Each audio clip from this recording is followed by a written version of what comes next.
신앙생활을 하다 보면요, 환난과 고난이 찾아올 때가 있습니다. 그때는 언제일까요? 크게 두 가지로 생각해 볼 수가 있어요. 환난과 고난이 언제 찾아오느냐? 첫째는 나의 죄로 인해서 주어질 수가 있습니다. 내 안에 있는 죄된 생각, 죄된 마음, 죄된 태도가 결국 문제를 일으키고요, 그로 인해서 어려움이 찾아올 수 있다라는 것이죠. 여러분, 이런 경우에는 어떻게 해야 할까요? 많은 사람들이 환난과 고난이 오면요, 어떻게 되냐면 누구 때문에 이렇게 됐다 자꾸 탓을 합니다. 또한 상황이 잘못됐다, 환경을 원망하고 불평합니다. 이처럼 자꾸 그 환난과 고난의 원인과 책임을요, 밖에서 찾으려고 한다라는 것이죠. 그러면 안 됩니다. 그 모든 변명과 비난과 원망과 불평을 멈추고요, 혹시라도 나에게 문제가 있는 것은 아닌지 정직하게 나를 돌아보아야 한다라는 겁니다. 내 안에 어떤 죄와 문제가 있지는 않은가? 내 안에 어떤 생각과 마음과 태도가 이와 같은 문제를 불러온 것은 아닌가? 이러한 질문을 정직하게 말씀과 기도를 통해서 나를 조명해 보아야 한다라는 것이죠. 그리고 말씀과 기도를 통해서 이러한 질문에 대한 답을 찾았다면 그것을 회개하고 그러한 죄와 문제에서 돌이킬 때에 그 환난과 고난은 비로소 우리에게서 떠나가고요, 그 가운데 하나님의 은혜와 회복과 능력을 삶 속에서 경험할 수 있게 된다라는 겁니다. 그렇겠죠. 문제가 외부에 있는 게 아닐 수도 있어요. 우리는 자꾸 외부에 있다고 생각하거든요. 근데 그렇지 않습니다. 내 안에 문제가 있기 때문에 문제가 오는 거예요. 자석이 이끌리듯이. 세상도 그렇겠지만 제가 이제 목회자니까 이제 목회자의 내용들을 얘기한다면, 제가 이제 교회를 섬기면서 부교역자로 그런 교역자들을 왕왕 보게 돼요. 어떤 부교역자냐면 늘 교회가 문제인 거예요. 담임 목사님이 문제고, 함께 사역하는 동역자들이 문제고, 성도들이 문제인 거예요. 항상. 그래서 그러한 내용 때문에 결국은 사임을 합니다. 그리고 또 다른 교회를 가요. 소식을 들으면 또 그런 문제가 또 나타나는 거예요. 교회가 문제라는 거예요. 담임 목사님이 문제고, 또 성도가 문제고, 함께 사역하는 교역자가 문제고, 그래서 또 사임하고 또 다른 교회를 가요. 계속 그렇게 도는 거예요, 자꾸. 그런 일들이 반복되면 문제가 어디 있는 겁니까? 나에게 있는 거잖아요. 그걸 볼 수 있는 지혜가 있어야 하는 것 아닙니까? 늘 어떠한 상황에 가도 그 가운데 내가 변명하게 되고 탓하게 되고 원망하게 되고 불평하게 된다면 문제가 나에게 있는 거예요. 그럴 때 정직하게 나를 들여다보는 겁니다. 하나님, 나에게 문제 있는 것 아닙니까? 시선을 바꿔야 되는 거예요. 외부에 있는 것이 아니라 내 안에 있는 거구나. 그럼 발견하게 되거든요. 그 문제 때문에 그런 고난이 주어지는 거예요. 인간관계에서, 또 세상 가운데서.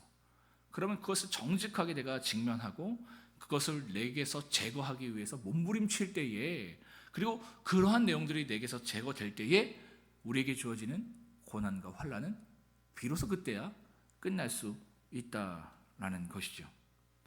다음으로 우리에게 어떤 환난과 고난이 주어질 수 있냐면, 바로 우리가 믿음을 가졌을 때에 이와 같은 고난과 환난이 주어질 수 있다라는 것이죠. 내가 여러분 믿음을 가지면, 신앙생활을 잘하면 환난과 고난은 내 삶에 오지 않겠지, 그래서 이러한 기대를 가지고 신앙생활을 시작하는 분들이 있습니다. 여러분, 그렇지 않습니다. 오히려 우리가 가진 믿음 때문에 삶 속에서 환난과 고난을 당할 수 있습니다. 왜입니까?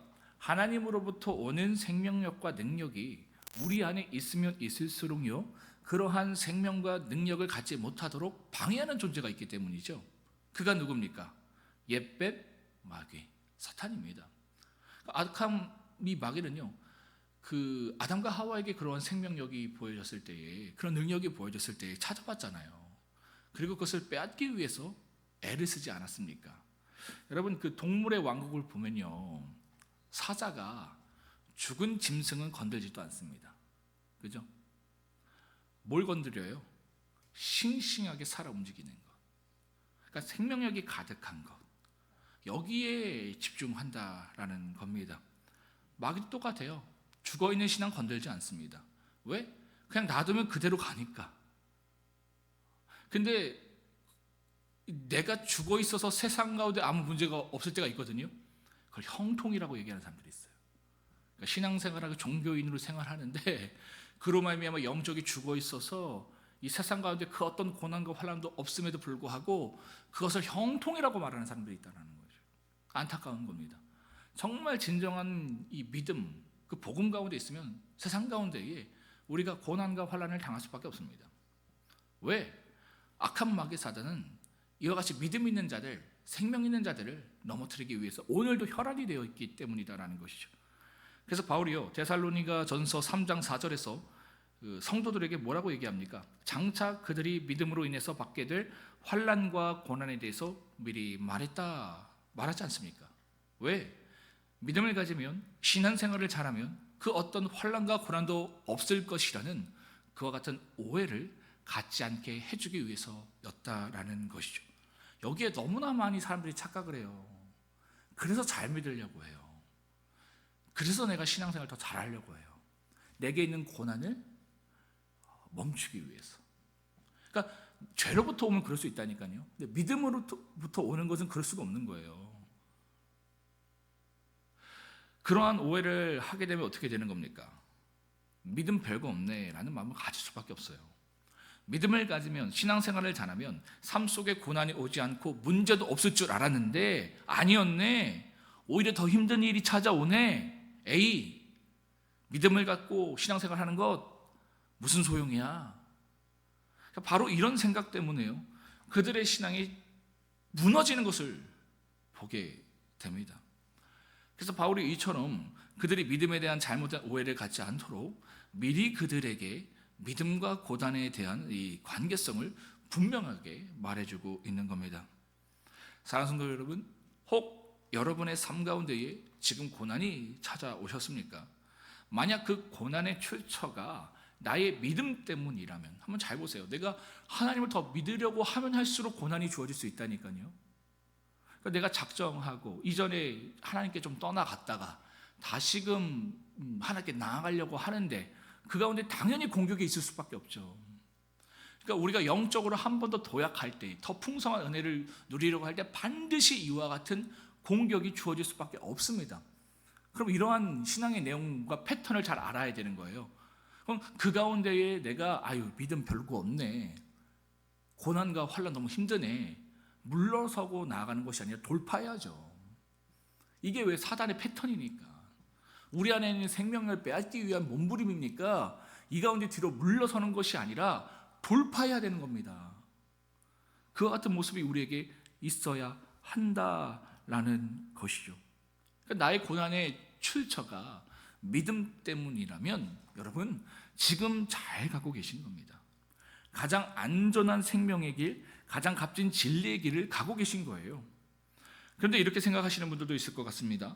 믿음을 가지거나 갖지 않거나 삶 속에 고난이 주어지는 것은 똑같은 것이라면 그럼 이왕이면 내가 원하는 대로 죄를 짓고 살면서 세상 속에서 고난당하는 게 더 낫지 않을까, 그런 생각 가질 수 있겠죠.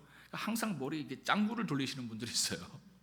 그러니까 은혜로운 쪽으로 가면 되는데 항상 이런 생각을 하는 거예요. 같은 고난을 당한다면, 그죠? 차라리 내가 그냥 안 믿고 말지. 그래서 고난 당하지. 믿으나 안 믿으나 고난이 더 똑같다면, 믿음으로 말미암아 더 고난이 주어진다면 이왕 그럴 거 안 믿는 거 더 낫지 않는가라는 생각을 하는 분들이 있어요. 여러분 정말 그렇습니까? 과연 믿음 때문에 받는 고난이나 죄로 인해서 받는 고난이나 다 똑같은 것일까요? 그렇지 않습니다.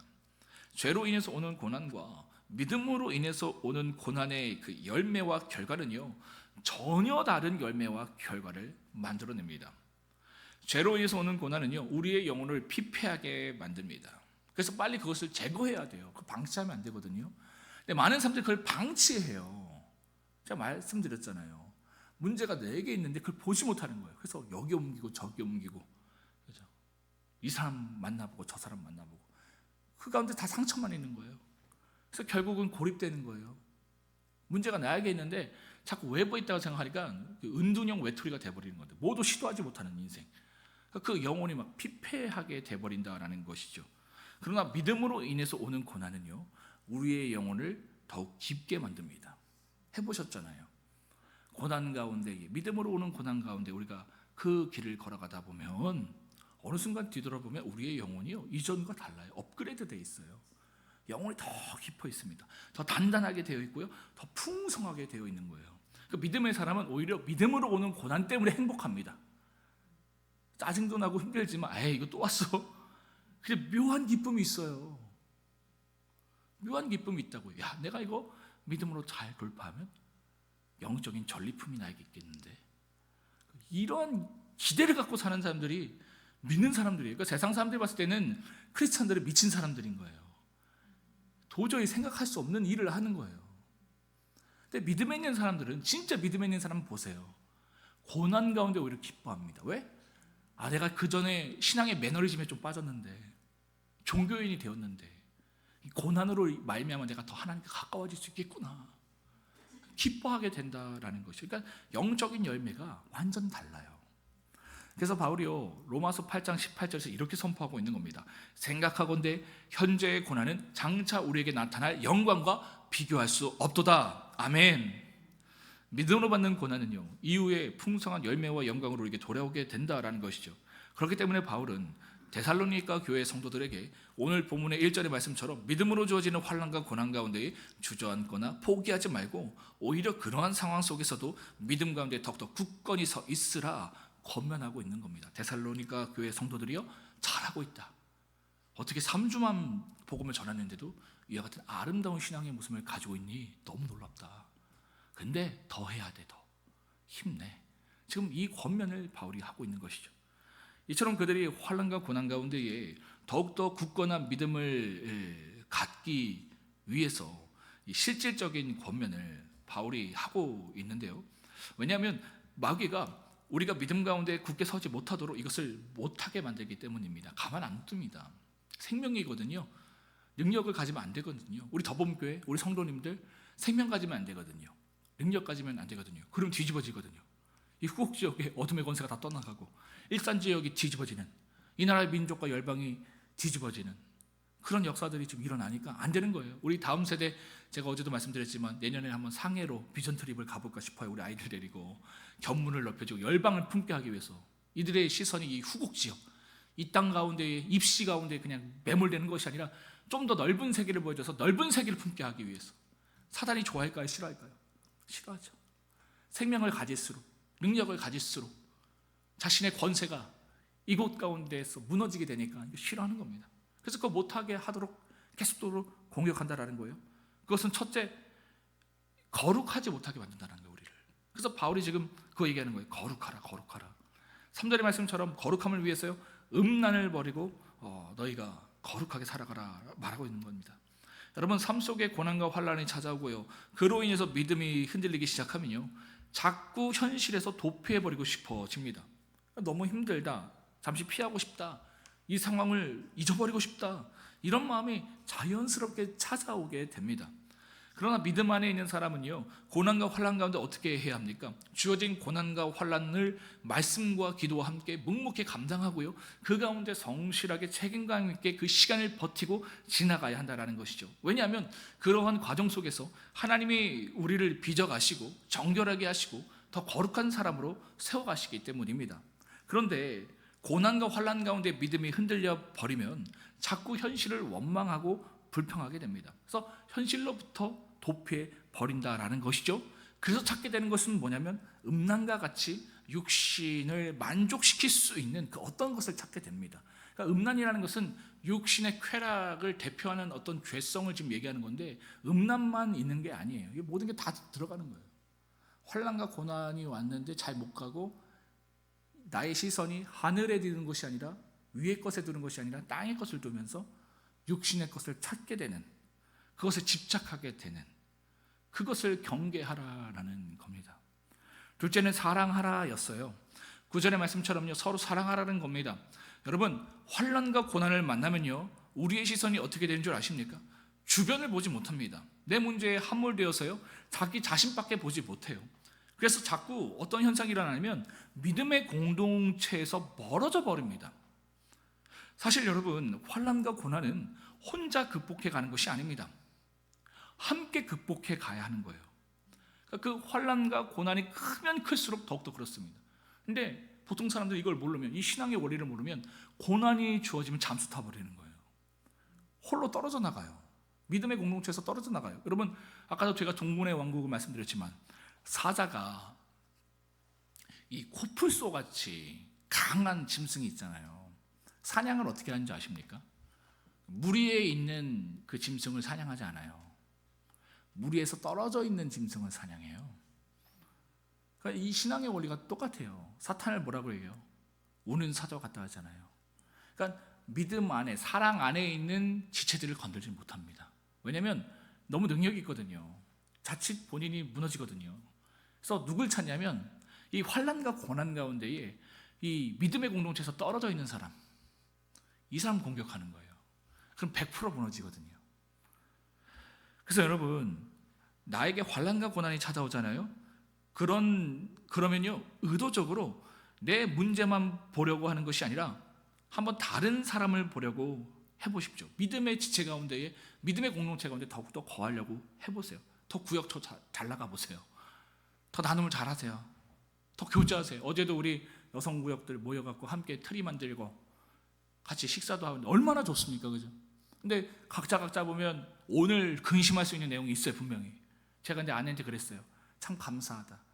혼자 있었으면 그 생각에 사로잡혀서 오히려 몸이 무너졌을 텐데, 내 자식의 문제, 뭐 가정의 문제, 세상의 일들, 혼자 놔둬보세요. 5만 가지 생각 다 들어요. 생명력이 뺏겨요. 차라리 그냥 그 시간에 나와서 함께 기도하고 교제하고 그냥 정신없이 나가잖아요. 그럼 어느 순간 그게 넘어가게 되어 있어요. 감당하게 되어 있어요. 그래서 여러분, 고난이 오고 어려움이 오면요, 믿음의 그 공동체 안에 더 들어오세요. 더 연결되세요. 그리고 함께 교제해 보세요. 그리고 지체를 위해서, 나의 문제만을 위해서가 아니라 의도적으로 누군가의 문제를 놓고 한번 기도해 보시길 바랍니다. 그리고 그 지체를 섬기는 일을 위해서 한번 마음을 쏟아보세요. 우리 여성구역 성도님들이 이번에 추수감사절 때도 참 풍성하게 해줬는데 그렇게 해보세요. 내 문제가 있을 때 오히려 저분 저 문제 있는데 이래도 되는가? 그럴 때도 있거든요. 그래야 되는 거예요. 그렇게 마음을 쏟아보세요. 하나님을 위해서, 지체를 위해서. 그럼요, 감당하게 되어 있다라는 겁니다. 여러분, 이처럼 나를 이 믿음의 공동체 안에서 묶어서 환난과 고난 가운데에 하나님을 사랑하고 지체를 사랑하는 쪽으로 나의 시선이 완전히 옮겨지면 어떻게 되는 줄 아십니까? 놀랍게도 어느 순간 우리에게 주어진 환난과 고난은요, 힘을 잃게 됩니다. 이것이 하나님이 우리에게 주신 사랑의 힘이자 신앙의 원리다라는 것이죠.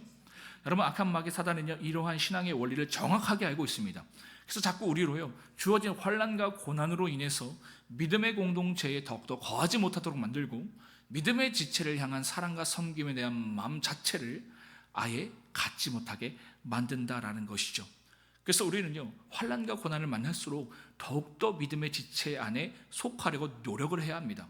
그리고 나와 함께하는 지체들을요, 더욱더 사랑하려고 노력해야 한다라는 것이죠. 그러니까 우리 더본교회는 참 건들기가 힘든 거예요, 악한 마귀 사단이. 그죠? 고난과 환난이 주어지면 뭐지, 좀 나가 떨어져야 되는데 더 나오는 거예요. 더 사랑하는 거예요. 그러면 사단이 건들 수 없다라는 것이죠. 왜? 그래야지만 우리에게 주어진 환난과 고난을 능력 있게 감당할 수 있고 이길 수 있기 때문이다라는 겁니다. 바울은 마지막으로요, 하늘 소망을 가져라 라고 권면합니다. 13절을 보시면 바울이 소망에 대해서 언급하는 것을 보실 수 있죠. 그 소망의 내용은 무엇인가? 15절의 말씀처럼 부활하신 주님이 이 땅에 다시 오시는 날입니다. 재림이라고도 하잖아요. 오늘 말씀은 주님이 이 땅에 오실 날만을 말하지만 우리가 주님이 계신 곳으로 가는 이 모든 하늘 소망을 다 포함한다고 보시면 됩니다. 여러분, 우리에게 환난과 고난이 주어지고 그 가운데 믿음을 지키면 어느 순간 그 환난과 고난은 그 믿음으로 인해서 사라지게 됩니다. 그리고 그 환난과 고난만 사라지는 것이 아니라요, 그로 인해서 값진 영적인 전리품이 우리에게 주어지는 거예요. 영적인 성숙함이 주어지고요, 영적인 능력이 주어지고요, 굳건한 믿음이 주어집니다. 더불어 기쁨도 주어지고요, 평안도 주어지고 있는 거예요. 우리 지금 더본교회 가운데 그러한 일들이 일어나지 않습니까? 어려운 가운데서도 이와 같이 나아갈 때에 영적인 전리품들이 우리 안에 있잖아요. 성숙함이 보여지고 기쁨이 보여지고 평안이 보여지는 일들. 그런데 문제는요, 또다시 우리에게 환난과 고난이 찾아올 수 있다라는 겁니다. 그러니까 이런 일들이 반복적으로 우리에게 일어나는 거예요. 그 가운데에 우리의 신앙의 관점이 단지 그런 환난과 고난이 나의 삶에서 끝나는 것을 바라는 것이 아니라 궁극적으로 하늘 소망을 가지고 살아가야 한다라는 겁니다. 왜? 이건 반복적으로 이루어지는 거거든요. 제가 말씀드렸잖아요. 믿음 가지면 그거 없어지는 거 아니라고. 그걸 잘 감당하는 거라고. 그러니까 이게 반복적으로 우리에게 주어진다라는 것이죠. 그래서 여러분, 우리의 환난과 고난은 주님이 이 땅에 오셔야지만 완전히 끝나는 거예요. 또한 우리가 주님이 계신 곳으로 가야지만 비로소 완전히 끝나는 겁니다. 영적 전투는 우리가 숨을 거두는, 이 땅에서 숨을 거두는 그때까지 주어지는 거예요. 그래서 우리의 시선이요, 이 땅에서 문제를 해결받는 것에 있기보다는요, 주님이 다시 오실 그날을 기대하고 그 나라로 내가 들어갈 것을 기대하고 소망하는 것이 훨씬 더 영적으로 생산적인 일입니다. 그러니까 영적인 시선과 가치로 볼 때에 그와 같다라는 것이죠. 그래서 우리가 이러한 시선을 가져야 돼요. 주님, 이 고난이 언제 끝납니까? 우리의 수준이 거기서 끝나는 게 아니에요. 마라나타, 우리 주님 언제 오십니까? 내 언제 하나님 품으로 갑니까? 그 본향에 내가 언제 갑니까?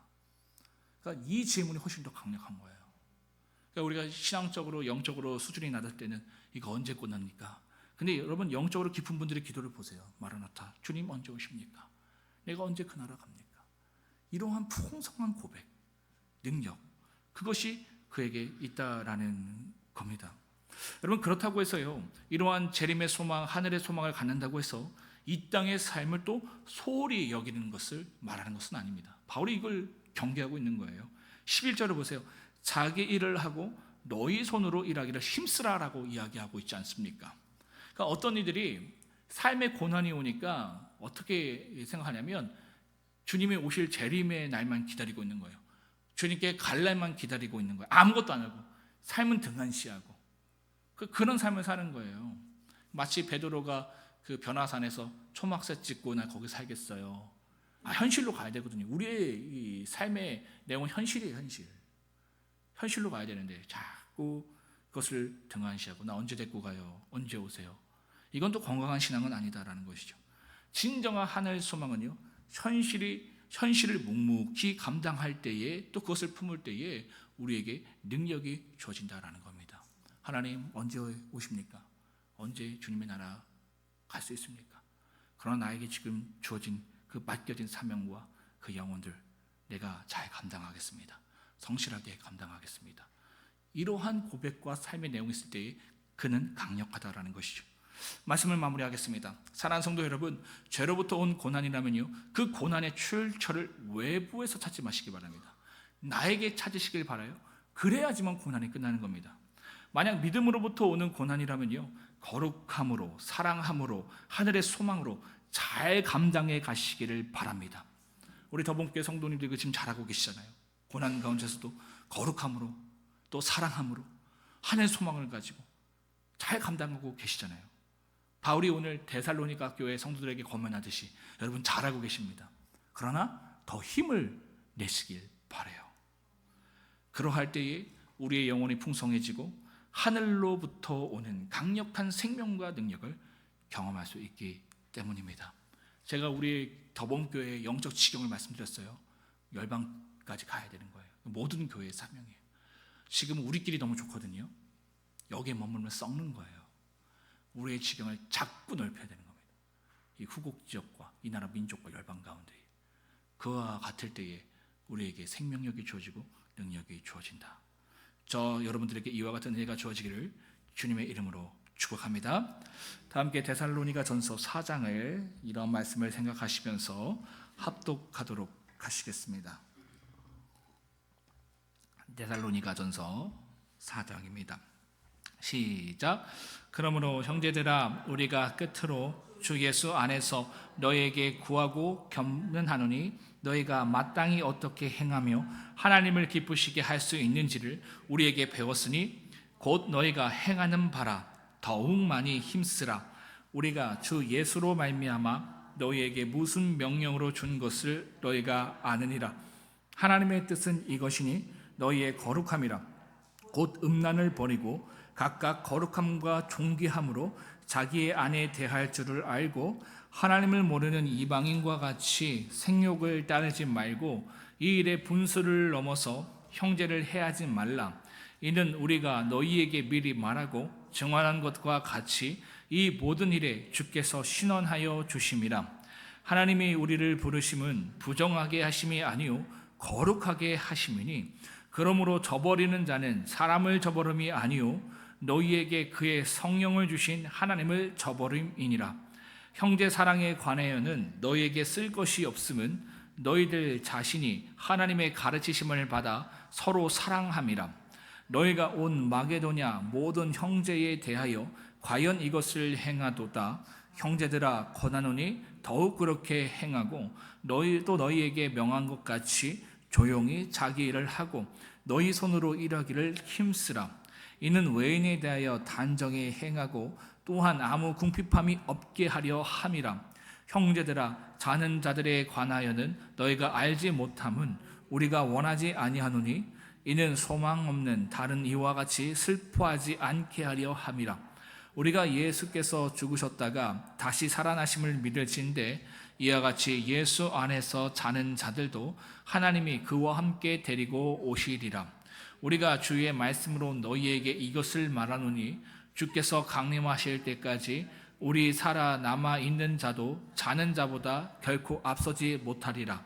주께서 호령과 천사장의 소리와 하나님의 나팔 소리로 친히 하늘로부터 강림하시리니 그리스도 안에서 죽은 자들이 먼저 일어나고 그 후에 우리 살아남은 자들도 그들과 함께 구름 속으로 끌어올려 공중에서 주를 영접하게 하시리니 그리하여 우리가 항상 주와 함께 있으리라.